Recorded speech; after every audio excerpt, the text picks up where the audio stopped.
Welcome to Vibin with Ashley Live. I'm your host, Ashley Live. Tonight is episode 97. Oh my gosh, 97? How have I already done 96 other episodes? I'm having such a fun time, and tonight is going to be awesome as well. So thank you guys for joining us. I have singer, songwriter, and multi-instrumentalist from Pennsylvania, Jamai. So his powerhouse vocals and passionate drive for performing has captivated international audiences. In 2018, Jamai was featured on season 14 of The Voice on Team Alicia. His single, Honeycombs, is available on all streaming platforms. So guys, thank you for joining us this evening. I'm really excited to bring Jamai in the room. He is phenomenal and you're gonna love him. So where is everybody tuning in from tonight? Oh, and thank you for the comment on my shirt. I'm a huge Prince fan. Love Purple Rain. I absolutely love Prince. I've seen him twice, and purple is my favorite color. So it only makes sense that today's show would be purple and blue. And Jamai is in the house. Whenever you're ready, Jamai, come on in.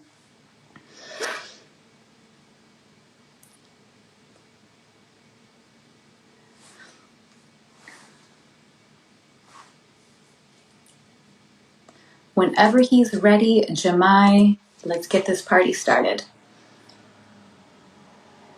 Westchester is in the house. Westchester.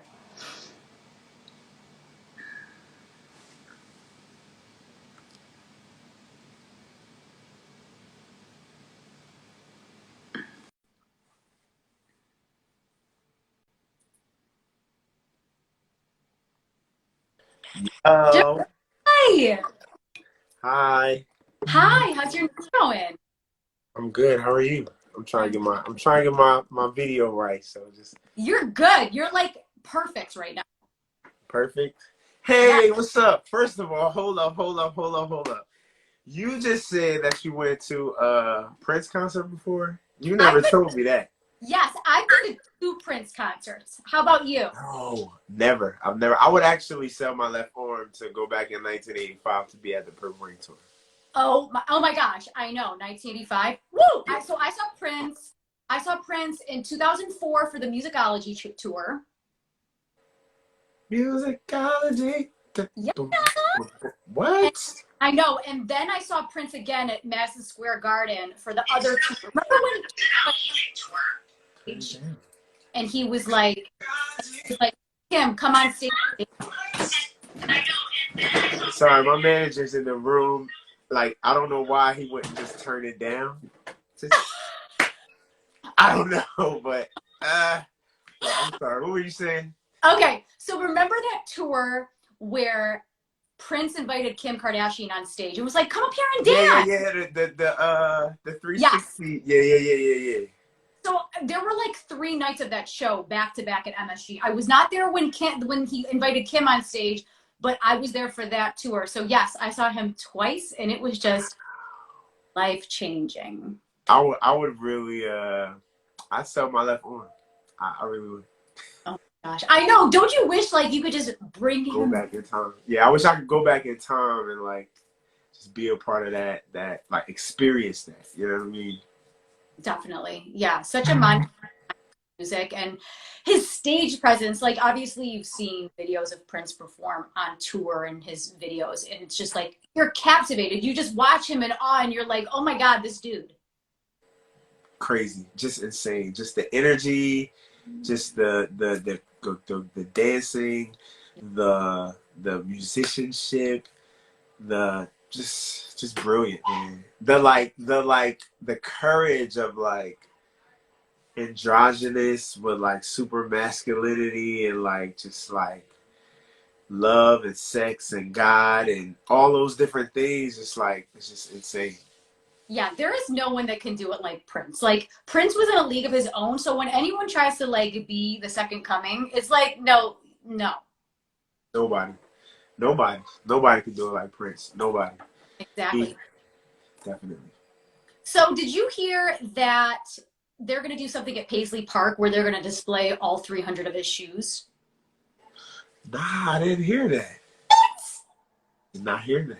Yo, after this, I'm sending you the article because it was on Rolling Stone, and I was like, oh my God, they're gonna like literally show all of his shoes. I've been trying to get there. Minnesota is like the weirdest place to try to get to, but I know.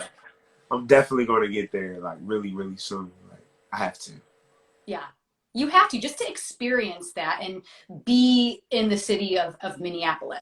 It is, yeah. I'm probably a lot in a lot of ways a what's the call when like people are not a theologian. I'm a scholar. I'm like a Prince scholar. I really am. I think I really am because I've read so many books. I know like every person in the camp. I love like his engineers like Peggy McGurry and Susan Rogers and Yeah. all of his band. All just I've read books from so many different angles of him and like different facets of his personality and different phases of his career. I got a question for you. What's your favorite Prince era? Because there's so many different Princes. Oh my gosh. You know, I thought I was going to ask you your favorite Prince song, but I was like, that's like, I can't do that because there's so many. My favorite Prince era. Oh my God, that's hard. I would probably say the Purple Rain era. yeah. How about you? I love the Purple Rain era, but the nude era. This is right before the '90s, before he went into like the hip hop thing. But Yeah. that nude era where he like was wearing his hair pressed out and Yeah. the Batman and the new tour has become one of my favorites. Like Yeah. I love what's the era the Kiss era. The Kiss era was a the Parade album. I love that era too. Yeah. So I have different favorites, but then also as a musician, I love Prince in the later years because as a guitar player, his soloing was unmatched. Like the Super Bowl and like just like the Hall of Fame, rock and roll Hall of Fame, like his solos unmatched. Like later on in life, you know what I mean? Yeah, his guitar solos, like when you see Prince play guitar, like we don't even talk about the singing, right? But just him shredding on the guitar, you're like, what? Insane, man. Insane. Like he did one little trick that one day I'll do. He did the one little trick when he used to have the twin dancers and he would have her around his hold her while she bend back and he's soloing while she's bending back. He's holding her and playing guitar at the same time. Like, who does it? What? Insane. It's insane. Only Prince. So I start each show off with a song lyric. So we're gonna go to another one of my favorite bands of all time. I feel like you're a huge fan of them too.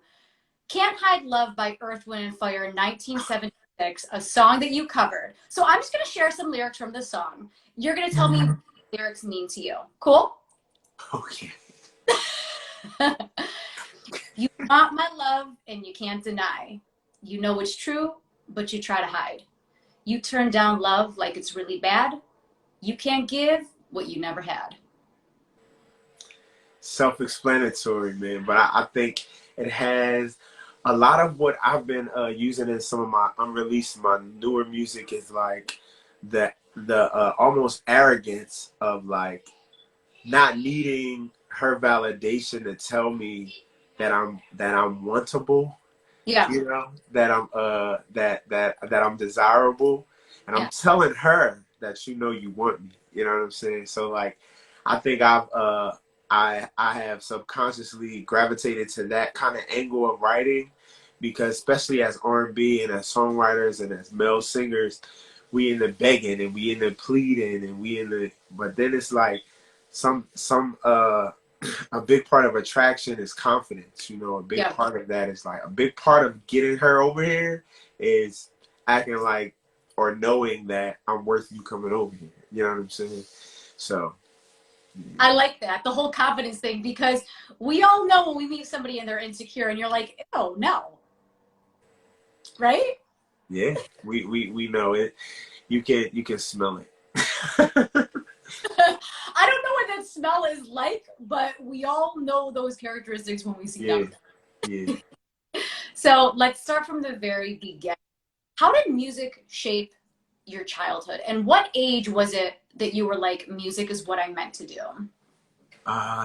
So the moment for me was where I realized it for myself was probably when I was in about the ninth grade. I did a talent show with my best friend, who I call my sister, Charnel, who's also a singer. We always sang together. We were the only freshmen in high school. We did a talent show against all the seniors, and we Yeah, won first place. And I remember getting off the stage and just remember and having that feeling like that day that I'm gonna give this a try. Like I'm gonna give this a try, and I'm not gonna stop. And yeah, I've been running ever since, man. I had no idea, or not that I had no idea, but in hindsight, I look at like I love music all my life. I've sang all my life, whether I sound good or not is another thing. But I've sang all my life as a kid.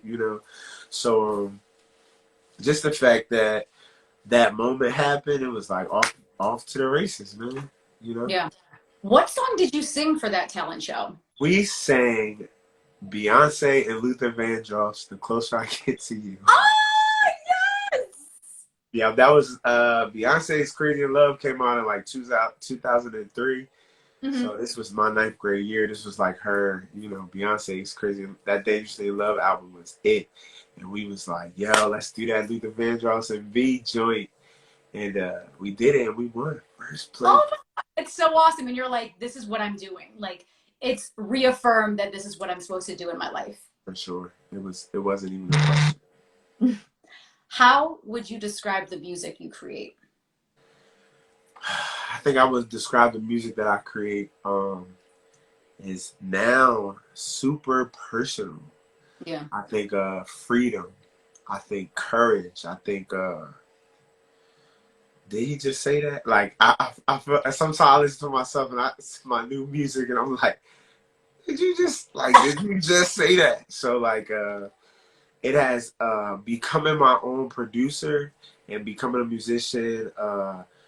I've always written my own songs, but to now be able to produce and play instruments, Hmm. it has opened up a world where I can sit in my studio, write a song that when I started, I think, oh, I'm just getting this out, or or I hear this person singing, I'm just gonna channel this sound or whatever and follow the vibe with no intention of like the money that I'm wasting in the studio or the engineer that's behind the board that may be judging me or who else I have waiting for me in the booth. This is just me with my equipment in my studio being as vulnerable, as honest, as creative, as adventurous as I want to be. So I think probably the most important word for me with my music as of late within the last couple of years is freedom.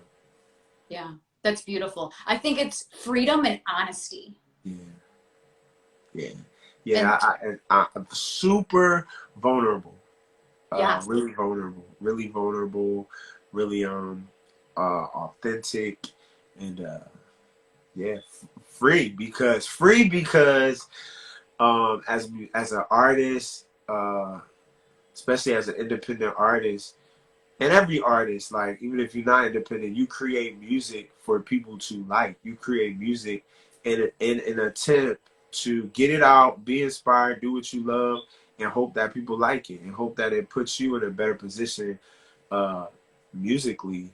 So it's hard to block out those things of this is what's popping right now. This is what I think my fans want to hear. This is what I think people would expect for me to hear.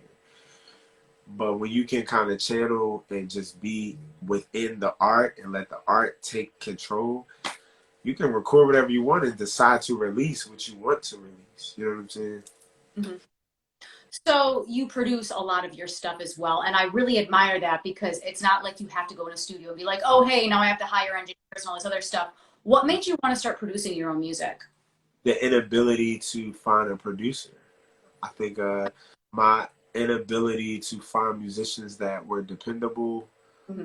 that was accessible, that were affordable, is what pushed me to learn how to play guitar. Yeah. I was like, I'm gonna give myself a year. I'll try, and if I could sing a few songs, backing myself up, with Prince being the inspiration and Lenny Kravitz being the inspiration, if I could sing, back myself up, then I'm unstoppable. But I have to be patient. So I was patient. I gave it a year, and it's been 5 years now that I've been playing. And that confidence of learning guitar has taught me that if you stick with it anything long enough, you'll get good at it. You know what I'm saying? Singing for me was so natural. Singing was something I never had to work at. Singing was something I did mindlessly. So I got better at it, not knowing it or not having to really push. But guitar for me was such a lesson for me because I had to really work really hard to get to sound a little bit good. You know what I mean?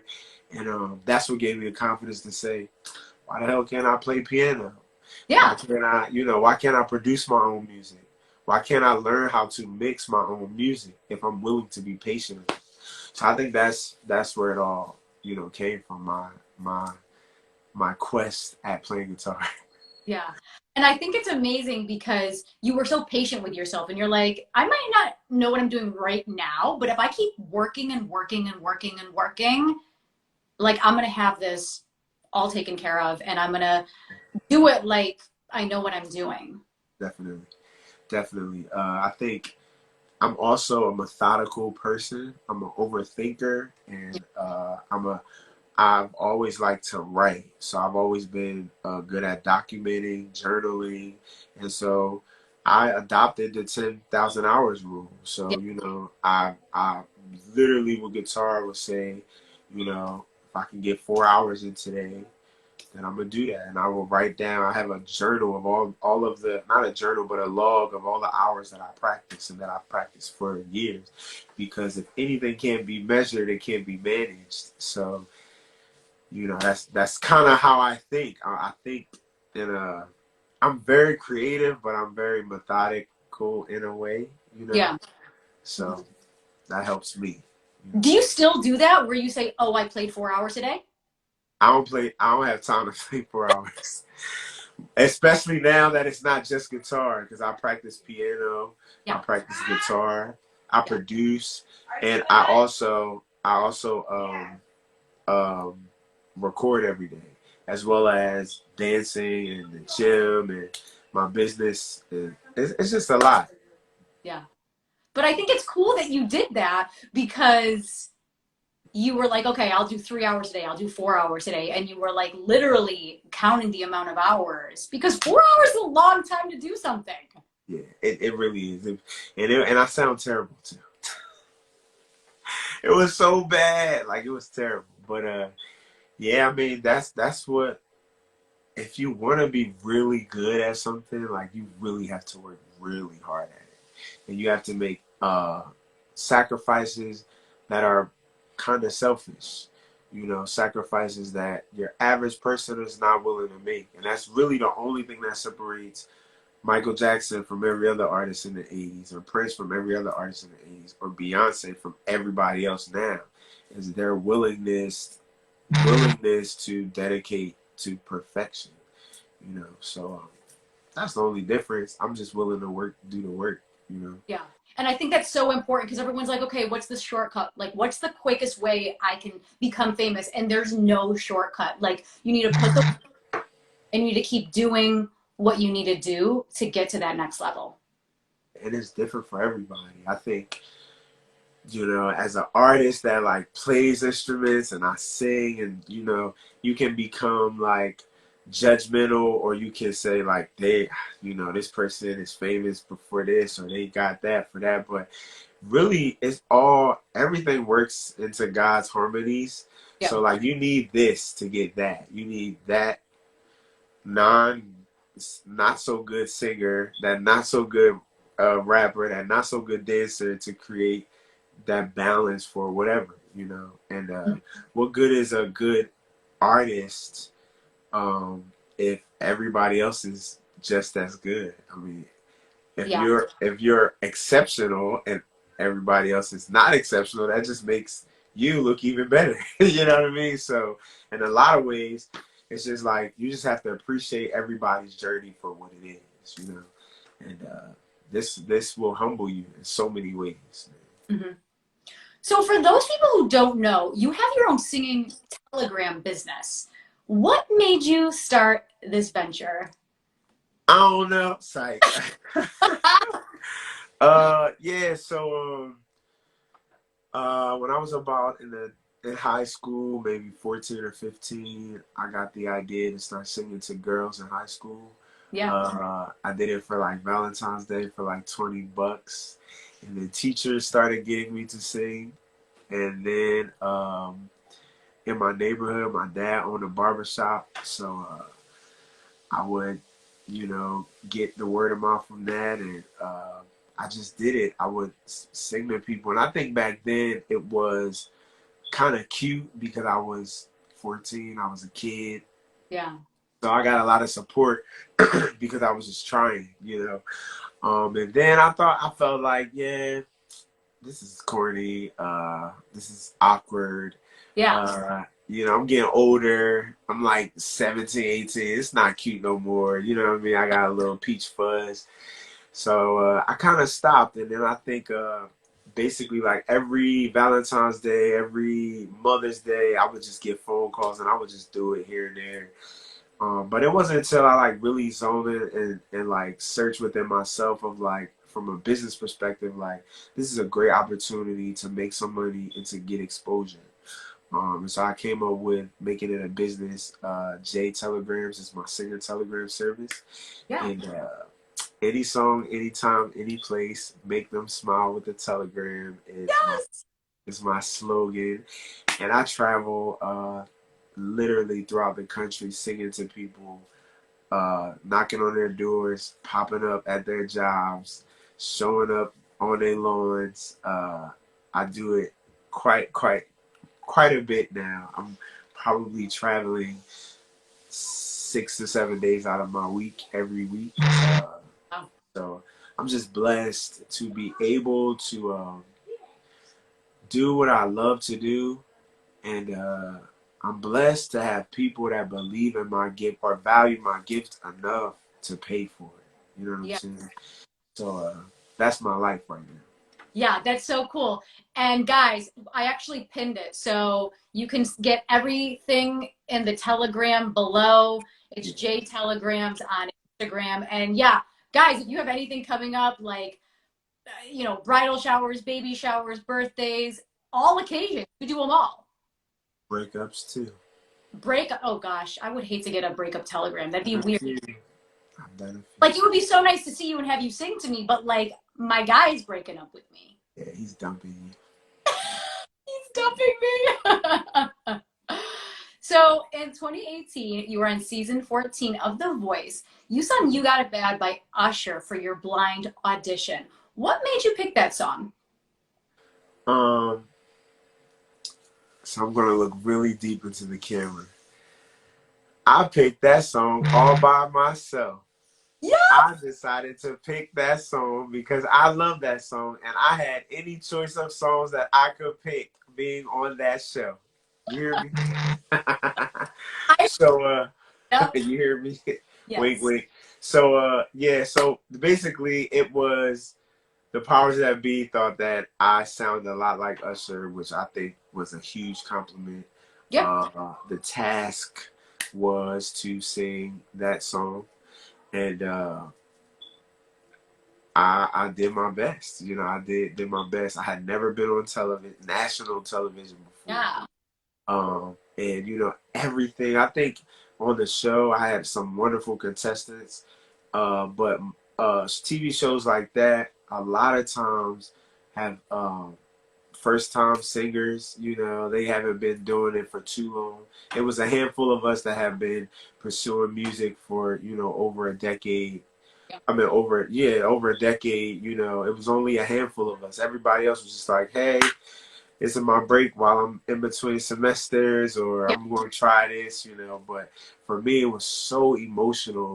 It was like so many emotions with my childhood and just the struggles that I had up until that point, where I didn't know if I was going to be able to make it out there and sing because I was trying not to cry and I was Oh, so nervous. So I was I did it, and then I got the chair turns, and the rest is history, man. Yes, the rest is history. I think you killed your blind audition. Thank And you. for those people that did not see your blind, Kelly Clarkson and Alicia Keys turned for you. You ended up going with Alicia Keys. What made you pick her team? Because it's Alicia Keys. Like, but yeah, I mean, uh, consider the fact that up in the preparation process of the show, you really don't meet these judges, these coaches. Yeah. You don't see them. You know who the judges, you know who the coaches are, and who you may be able to pick if anybody turns around. But when she turned her chair around, I could not believe how beautiful she was. Yeah. Excuse me. And then like Alicia Keys is just like the soundtrack of our lives. You know, we grew up to Alicia Keys. I mean, like I remember the first time I heard "Falling." I remember "You Don't Know My Name." I mean, it was like Alicia Keys. I think Kelly would have been a good choice as well, especially after I saw how great of a coach she was to some of my friends. She that was her first season. Yeah. So we didn't know what Kelly would be as a coach. But I think as a personal fan, as an R&B singer, as well as Alicia Keys, as a musician, I felt like she was the greatest pick for me, and I'm happy I made that choice. Yeah. What is she like as a coach? The funny thing is, she did not coach me much. She honestly didn't. I was looking for it. I was seeking it. I was like, I wanted like to hear something. I wanted to like get some pointers, and she really just validated me. She really just pushed me. She really just like literally told me, you don't need any coaching. You're already there. You already have it. And I think you know, not that I felt slighted by it, but I was looking for more. But it was just like, it's because I wasn't believing in myself enough that it's like, bro, you don't even have to get validated. You don't need any pointers because Yeah. she doesn't have any advice to give you because she's telling you already there. Yeah. You know, which she eventually told me, which was one of the reasons why she sent me home. But I mean, you know, I think that's probably the greatest compliment you can ask from a legend like Alicia Keys. Is like she's just telling you that there's nothing she can tell you to coach you, that you're already there. What? Like, huh? Yeah. Like life made, mic drop, like I'm done. Yeah, What yeah. did Shit. you enjoy most about your time on The Voice? I think what I enjoyed most about my time is learning about TV. Mhm. I got to be on Brothers Studios, and I got to just see. I told you I'm methodical, right? So I'm watching as we're doing stuff. I'm watching the camera guys and the AD, you know, behind the camera, and watching all the construction production assistants as they literally build sets. And I think uh, the way that they would shoot you, the way they see the edit come out, the way that they would mic you, and how they had a sound guy, and they had the technical nerdy stuff is I think what I enjoyed the most about it, because I got to see just a side that we never see sitting home watching TV. We all know what it's like on, you know, to see a TV, but very few of us get to see like the preparation behind the scenes, and I think that was probably the most intriguing for me. Yeah, I think it's so cool because there's so many people that work on The Voice, like all the producers and stagehands and the background band, and it's like it's not just like you guys and the coaches. Like there's It's so many other people. choreographers and Yep, yeah. It's a lot. stylists. It's a whole lot. It's hundreds of people, and I think also because as an artist that like shooting my own music videos, working on, you know, like my family had a venue and we would have I would have my own concert. So I would be cleaning up, I would be hanging curtains, I would be configuring the light, you know, Yeah, figuring out the light controllers, uh, buying furniture for the venue. Like choreography, rehearsal, so many different things that I'm used to having to do on my own, and then to be like treated like a celebrity, and it's like, oh, they won't even let you put your own clothes on, like they like, you know, tie your shoes for you. So it was a different experience, you know. Yeah, that's gotta be weird having someone like put your shoes on for you. Yeah, like they like, no, sit your foot straight, tight, like they would tie your shoe. They would not let you bend down to mess up your wrinkle. Right. Yeah. So in 2009, you had a really special moment at a Beyonce concert. Bring us back to that day for people that are not familiar with what happened at that show. What did that mean to you as a singer? Uh, life changing, life changing. I think Beyonce and the world haven't even seen what the full circle of that moment. You know, Yeah. I think singing to Beyonce, that video still gives me chills. Like I don't watch it often, but when I watch it, it gives me chills. Like it's a moment that I could not have planned. That if I had $1 billion, I couldn't replan it. You Yeah. know, it was just a crazy connection between me and the biggest star in the world. Yeah. She looked at me. She walked towards me. I ain't say nothing to my manager. He knew to record it.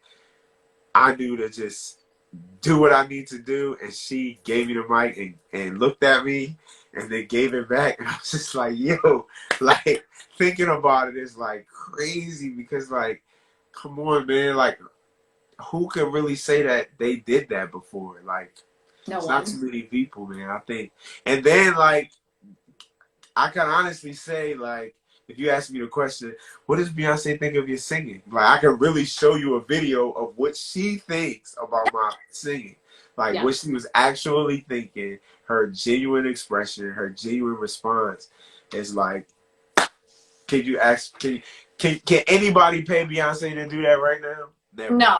It's no way. It's No. no. So for those of you who have not seen this clip, he was front row at this Beyonce show, standing like right by the side of the I stage. was in And the pit. yeah, in the pit, she like runs over to Jamai and puts the microphone right in his face and he starts singing. Yeah, Amazing. crazy. And then I passed out. Sorry. Oh my gosh. Crazy. Queen Beyonce. Crazy. Crazy. It's such a crazy surreal moment. Like just magical. Definitely. I love your quote. Nobody remembers mediocrity, only greatness. What does this quote mean to you? It is my reason that I get up at 4 o'clock every day. Oh, It's, wow. yeah, it's my reason. It's my reason for uh making sure I get my hours in for practice. It's my reason for when my legs hurting and I'm still dancing every day. It's my reason for trying my best to stay on my diet. You know, it's my reason for all the work that I do because, like I said before, there's so many artists that are great artists, that are great people, but nobody remembers them because they were exceptional. You know what I'm saying? Like Michael Jackson and Prince wasn't the only people in the '80s. It was hundreds of other artists, Yeah. but there aren't too many of those people that we still talk about that their music lives on beyond their mortality. You know what I'm saying? Like Mm-hmm. babies that's 4 years old that are born after Michael Jackson's died know everything about Michael Jackson. Like Mm-hmm. you know what I'm saying? So it's like I understand that the part where things are really tough for me, where I'm not motivated, is where the magic is created. Yeah. It's where it's like when one of the documentaries talks about Michael Jackson working on the Smooth Criminal video where he would dance in his suit for months before the video shoot just so that the suit could flow the right way for the video. Stuff like that, where it's like as great of a artist he is, you would think he only needs 2 weeks. You know what I'm saying? Yeah. There, but it's always worth it. It's always worth it. So that's what nobody remembers mediocrity, only greatness means to me. And also, mediocrity for me is my standard of mediocrity. You know, everybody's standard is different. Yeah. What I want is exceptional. You know. Definitely. So I guess you wake up at 4 a.m. every morning. That's a little too early for me, but walk us through your morning routine. This is pretty interesting. So I wake up at 4. My alarm is at 4. So like Oh, I'm usually struggling from 4 to 4:30, 4:45, okay. right? Wake up at 4, 4:30. I leave, I get to the studio here, my studio. Uh I get on my computer, I pray. I usually pray some devotionals. I read my morning scriptures, I read my daily bread, and just pray. I say to myself my daily affirmations of what I want, and then I stretch. And from stretching, I go and I dance for about, usually, depending on how much time I have, I burn from 250 to 500 calories in a session, which is basically anywhere from 30 minutes to an hour. Yeah. This is at like 6 in the morning, probably. So I'm drenched in sweat. I eat breakfast because I do fasted cardio. So Okay. then I eat breakfast around like 6. And from there, I'm usually sending videos out from clients from the day before of a telegram. Mm-hmm. 6, and then I'm piano practice for an hour. Then after that, I do guitar practice for an hour. And then I'm in the studio for an hour. And from there, I try to hit the gym. Usually, it's like I'll eat lunch and then I'll go to the gym around like 12 or 1, sometimes 2. And from that, I'm rushing to whatever telegram I have to do. Whether Mm-hmm. I'm in Delaware, but I might be going to Long Island, or I might be going to DC, or I might be going to Connecticut, or Yeah. somewhere in Maryland. Usually, I'm anywhere. Most times, I'm going to like right outside of New York or Brooklyn or Manhattan, um, and then DC, Baltimore. Those are usually my daily travels, like every day. So Wow. then I'm back and I'm like ready to crash by 7 o'clock, like 7, 8 o'clock, if I get in that early. So it's like your bedtime right now. My bedtime is usually, if I don't have a telegram, I try to be in bed by 8. Yeah. But if I do, it could be anywhere from about 10 to 1. And I try to still be up at 4. Well, I don't want to keep you too long, but I definitely appreciate you doing this interview because, I mean, No I doubt. don't know people that wake up at 4 a.m. That's awesome. Yeah, I mean, it's kind of like, because I'm also, most musicians, they're like night owls. They like, they call it vamping. Like, oh, I don't get inspired till 1 a.m. I am a zombie. After like 6 o'clock, I'm Yeah. a zombie. Like, I'm so useless to the world after a certain time. So I try to get up super early, get as much done because life happens, things Right. distract, stuff always happening, and try to, but you got to get that work in. So, hey, man, nobody remembers mediocrity, only greatness. So Oh you my got God. to do that. I love it and I give you props because I am not a morning person and I struggle every morning to get up. Every single morning. I'm like, oh For my sure. God, I want to get up, but like I'm so comfy right now. Yeah, it's a struggle. So you're heavily inspired by Prince, Michael Jackson, Lenny Kravitz, Beyonce. What about these musicians inspire you? For Prince, it's courage. For Prince, it's courage. I truly connect with Prince the older I get from an emotional place because I always feel like I'm obsessive with my work. I always feel like maybe I'm doing too much. Maybe it's really not called for. Like you can get a hit song, or you can get a deal, or you can get popular by being good. But why do I have to be so over the top exceptional or drive to be that? And then when I think of Prince or when I read about Prince, I'm like, oh, I need to step it up. You know what I'm saying? Yeah. Like, oh, I'm not crazy, or I understand Yeah. that mentality, or it like validates my obsessiveness. I think Prince is the courage to do and be, not just for the sake of going left, but for the sake of being who I truly am. Mm-hmm. And I think Stevie Wonder is probably one of my greatest inspirations for his songwriting and just his vocal ability and just another creative that is like so free with his music, so genuine, so like thoughtful with Yeah. his music. So super, super, super inspiration. Beyonce is just the rebirth of Mike and Prince in so many ways. That just desires for perfection, is always gracious, is always professional, is Yeah. always, that's what I desire to be. You know, I desire to be known for my work and not necessarily for my life or for clickbait. You know what I'm saying? Like, I would love to have a lot of work and content for people to know me from. You know what I mean? Not just I want to be a reality star, or I want to be this, or I want to do that, which is cool. But I would prefer to be known for my art. You Yeah. know, that's my greatest desire. I love that. What musicians would you most like to collaborate with? Pharrell. Yes. I think Pharrell. I think Pharrell because you know, like Pharrell has like, I have this thing where like I am super spiritual, super eclectic, and I'm ghetto too. Yeah. Like it's like just a natural thing where I'm from the hood. Mhm. I love gospel, but uh I love CCM spirituals, but I also love like R&B. I love, you know what I mean?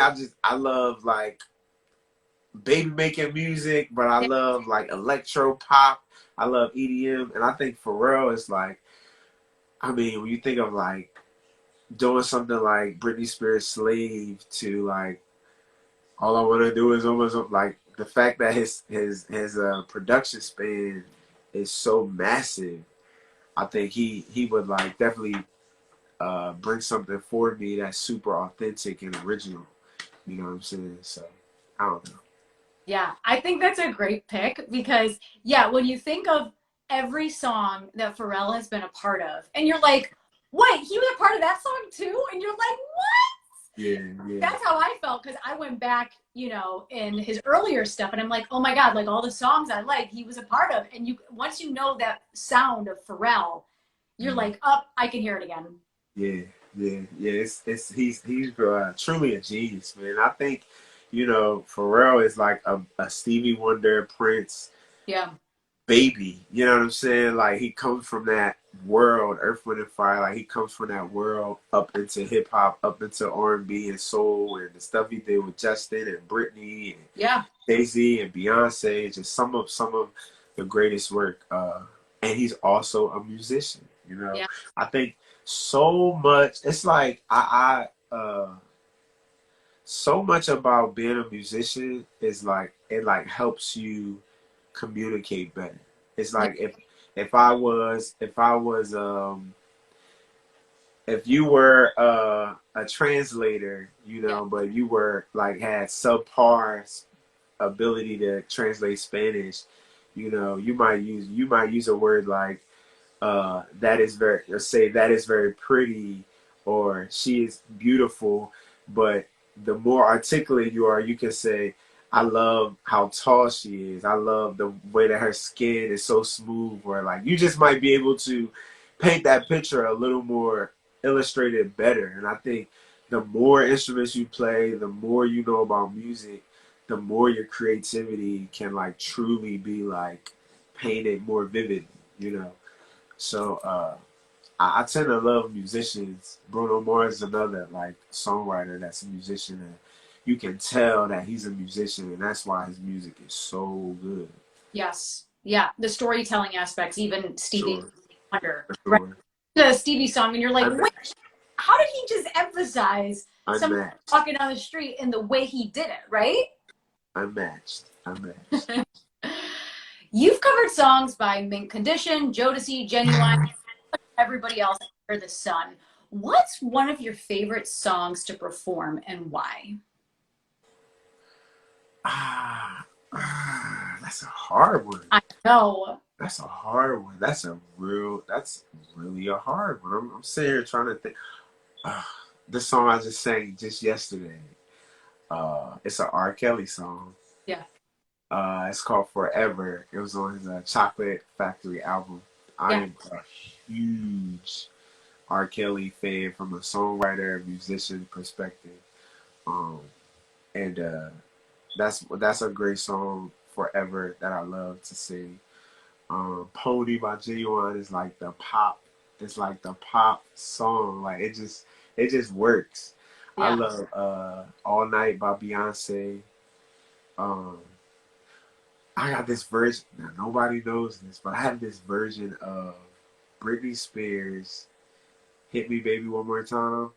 Ooh. It's like a sexy, like sexual, slow R&B version of it. And Ooh, I haven't played it in a while though, but now I feel like you have to do it. yeah, I gotta. I mean, I haven't played it in a while, but it's really, really, really like I might release that joint. Like I might actually record it, put it to wax. Yeah, especially with everything that's going on with Britney now, I feel like now's the time because right, she has all these eyes on her. I love Britney. Yeah, she's phenomenal, and I think now is the they don't make them like her no more. Man. They no. don't make them like Britney. Yeah, Britney is everything. Definitely. So I want to talk about these 75 shows you did overseas in 3 months. What? Like 75 shows in 3 months. But after speaking to you, I kind of understand why you would do something like this. So what was one of your most memorable times one of those shows? I think first off, it was my first time out of the country. Yeah. I had only been to Canada. Wow. I went to China. I did a 75 show tour. And for me, the first 2 weeks was hell because the culture shock was unbearable. Performing, I couldn't really take too many chances on what to eat because I had to perform 2 shows 6 nights out of the week. And I was in Shanghai, which is, they say is an Americanized city, which I'm sure it is, but compared to an American, not going anywhere else, but going there was still very tough for me. And once I decided to just be grateful for being there and truly open my eyes to the experience, the trip became amazing. It was an amazing experience. I mean, I learned some Chinese. And then I got to perform like up until that point, I had never had a point in my career where I made money consistently from music.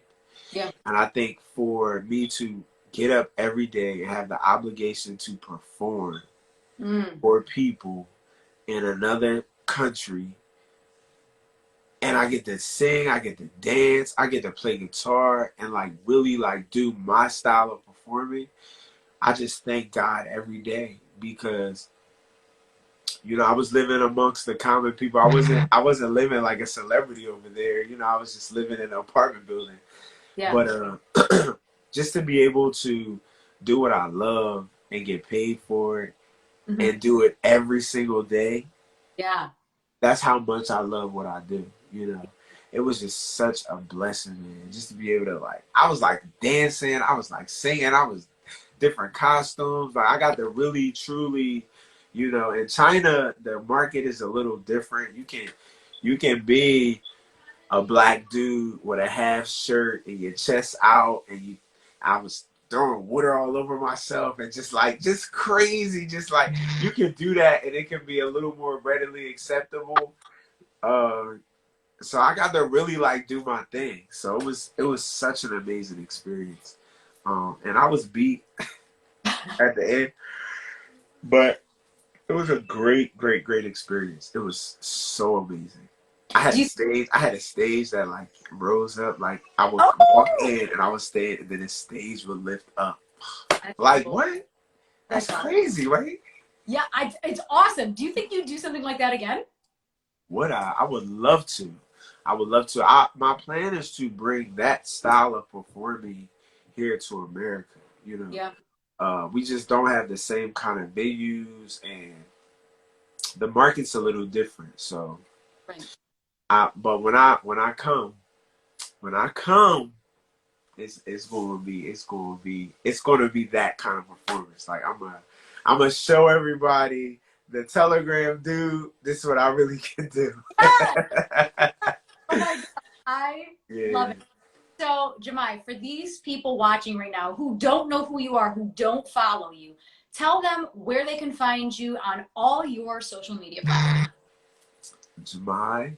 You can find me right here. And all of my handles are Jamai Music, Jamai Music. I always say it's like spelling Jamaica, just without the CA. Yeah. So Jamai Music, and you can find me at almost any of my handles. And my singer Telegram page is J Telegrams, JTELEGRAMS, where I'm singing to a bunch of people around the country every day. So yeah, man, check me out. I got an album coming out soon. I have a lot of things in the works, and I currently have a single, Honeycombs, that I Yes. produced that is available on all platforms. So check me out.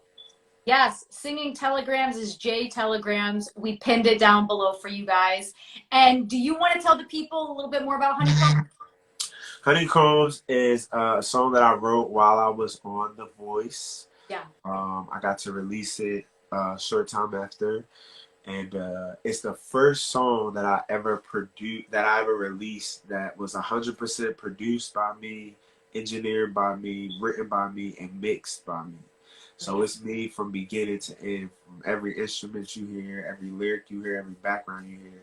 It's Yeah. all me done in my studio. Took a long time. I was learning. I was teaching myself, but it's all me. So I think that's probably the greatest representation of who I am as an artist and where I'm going. So please check me out. I would love any support, any feedback. Just grateful. So what's coming up for you in the next few months? I know you said you have new music coming out. Do we have any live shows, collaborations? Talk to us about what can. Really, I'm just doing telegrams right now. I'm doing telegrams. I have my album is done. Sometimes sometimes the inspiration strikes and I'm working on a new song, so I keep adding songs to the album. But the album is done. A quick premise of the album is my mother was murdered when I was 6. When she was murdered, she was 23. Her 23rd anniversary was 2 years ago, and ever since that was approaching, I've been working on releasing a project with 23 songs, uh, releasing a single a week or a month or whatever. So still haven't figured out the exact rollout, but the album is done. I'm Yeah. currently working on content to support it, like music videos and live performances and acoustic remixes. That is the stage that I'm at now. So on The Voice, excuse me, on The Voice, I was prompted a little to share my story. Yeah. I was apprehensive simply because I know I couldn't control the edit, and Yeah. everybody at The Voice was wonderful, and I had no negative feelings about it. I just don't think I was ready to truly express and talk about that story. And now's the time that I'm talking about that story, how she passed, how it affected me, how it has affected my relationships with Mhm. women, my insecurities, my emotions, all the different baggage that comes with me, knowing me. I'm talking about it. I'm finally in a place where I'm comfortable enough singing about it, comfortable enough, or have a space where I'm vulnerable enough and feel safe enough to express those things. Mhm. And so, uh, when it's released, I think everybody will know and hear a lot from me that they may or may not was ever expecting. Yeah. Yeah. Stay tuned, guys. Coming soon, and when it drops, it's gonna explode. Yeah, I got some crazy stuff. I got some crazy stuff on this album. Like, I cannot wait. I can't wait. Yes. So, how can the beautiful people watching us right now support you in your musical journey? They can buy a telegram. They can send someone they love. I also do virtual singing telegrams. So I'll show up to wherever you are. I typically travel anywhere in the DMV, uh, Delaware, Pennsylvania, New Jersey, New York, and Connecticut areas. Every Okay. once in a while, I'll go to Atlanta. Every once in a while, I'll hit to Florida. But those are my day-to-day travels. I also offer virtual singing telegrams where I do them like this or through FaceTime or through YouTube. Yeah. You can just send somebody a message that you love. And that's truly the thing that has been feeding me with so much joy is just people allowing me to be a part of such special moments. I get people where they are gravely ill, or they can't leave the home. They're bedridden. They can't celebrate their birthdays, and their families want me to come and, or families or marriages that were on the verge of divorce, Yeah. or just so many different scenarios, proposals, all those different things that allow me to be a part in people's lives, a special part. Truly, just grateful to be there. So you can order a singing telegram, or you can download Honeycombs. You can stream Honeycombs and any of my other music. I have hundreds of YouTube videos and things. You can follow me, and yeah, all of that. Good stuff. And And wait for the album. yes, and if you're with somebody that you don't like and you want to break up with them, get them a telegram and say, I want Jamai to tell you off. I'm not going to I'm tell the you. bull. I'm that bull. Hit me up. Well, that's all the questions that I have for you this evening, but you're going to sing for us. Yeah. Oh, look, we was talking. I forgot I had to say.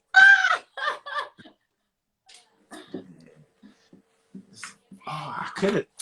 Damn, I should have prepared. I could have played some piano for you. But I'm just playing. So, let me put this down a little bit. All right, so this song is called Honeycombs. This is a song that I wrote. So I think you guys will like it.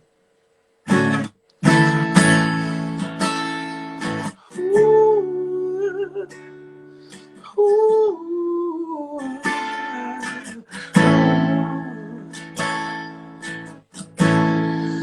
wish my mama could have met you, girl, when you up and changed my world. You've been so good to me. Sometimes I sit back and can't believe. Been through hell and back together, but we always get back together. Old things may pass away. My love for you will never change. You're patient when I need it, baby. Ooh, you love like no one else. Ooh, you love me for me. No whistles and bells. Sweeter than honey, baby. Smooth like honey jack. There's nobody sweeter, sweet like honeycomb. Reasons why you love me, I'll never know. Reasons why you trust me wherever I go. Never have to question where your heart belongs. Sweeter than honeycombs. You're patient when I need it, baby. Oh, you're not like no one else. You love me for me. No whistles and bells. Oh, sweeter than honey, baby. Smooth like honey jack. There's nobody sweeter, sweet like honeycomb. Listen. Over and over and over again, again, your love it never stops, love it never ends, runs deeper than the ocean, wider than the sea. Gonna love you back till I no longer breathe. Over and over and over again, your love it never stops, love it never ends, runs deeper than the ocean, wider than the sea. Gonna love you back till I no longer breathe. Sweeter, sweeter, sweeter than honeycombs. Sweeter, sweeter, sweeter than honeycomb.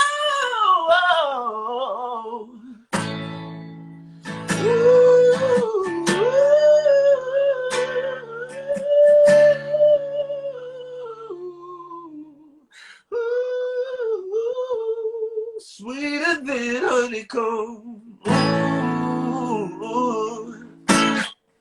Yes! Clapping over here, but y'all are clapping so loud. It's like so many claps. that was awesome. Thank you for singing Honeycombs. What's your next one? Yeah, thank you. So this song is called Good. It's a song off the new project. It's never been performed before. Some people call it You, but I call it Good, like Campbell soup. So imagine you're on a boat, right, with somebody you love, super romantic, right? And you on a boat, and the wind is blowing, and y'all both have on like linen or sheer, and it's blowing in the wind, right? And you just out on the water with that person that you love, right? And you just like, it's just me and you, nobody else for this, no distractions. So close your eyes and think of that person. Imagine the wind blowing, you hear the seagulls in the air.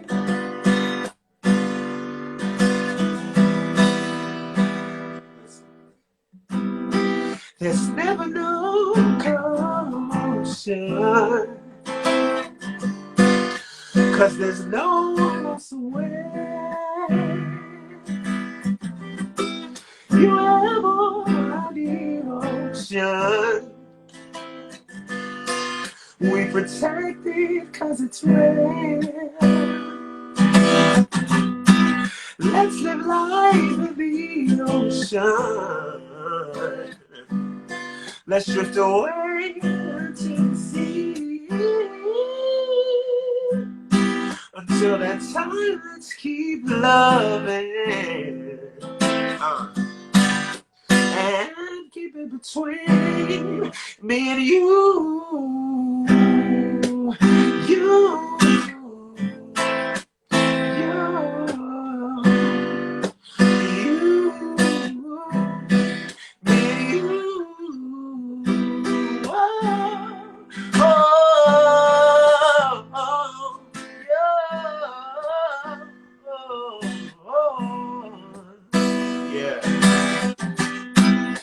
Our key to preservation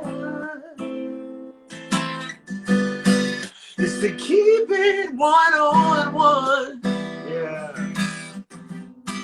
Like seashells in the shore. Hey, I'll be with you forever. Between me and you.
song is like, it goes like, for like 20 minutes. So I just Oh, that was awesome. thank you So much. So something I just want to drop because I was looking at the comments while you were playing. You know Morris Hayes, right? Prince's music director.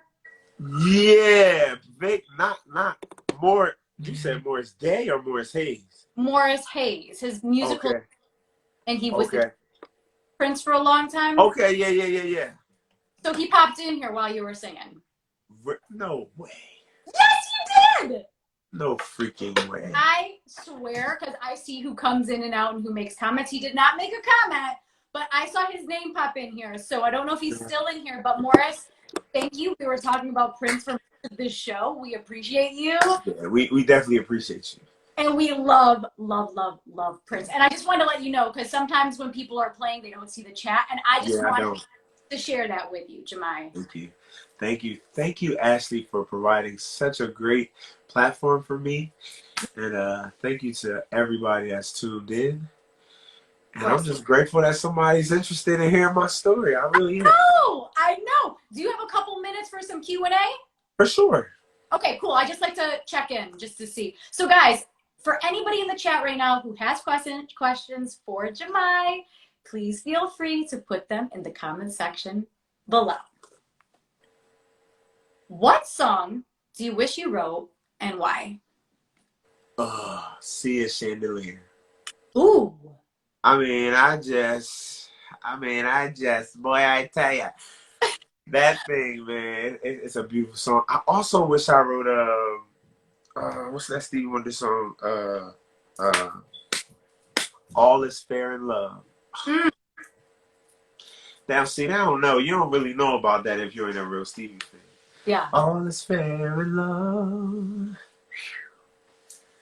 That's my joint. What other instruments would you like to learn?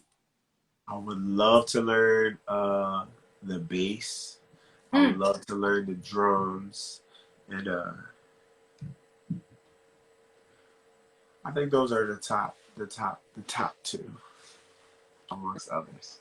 I'm tempted to start, but I'm like, let me at least get somewhere to perfection, or somewhere to, like, it's a few levels that I feel I need to climb as a guitarist and a pianist before I should move on, because my time is already stretched.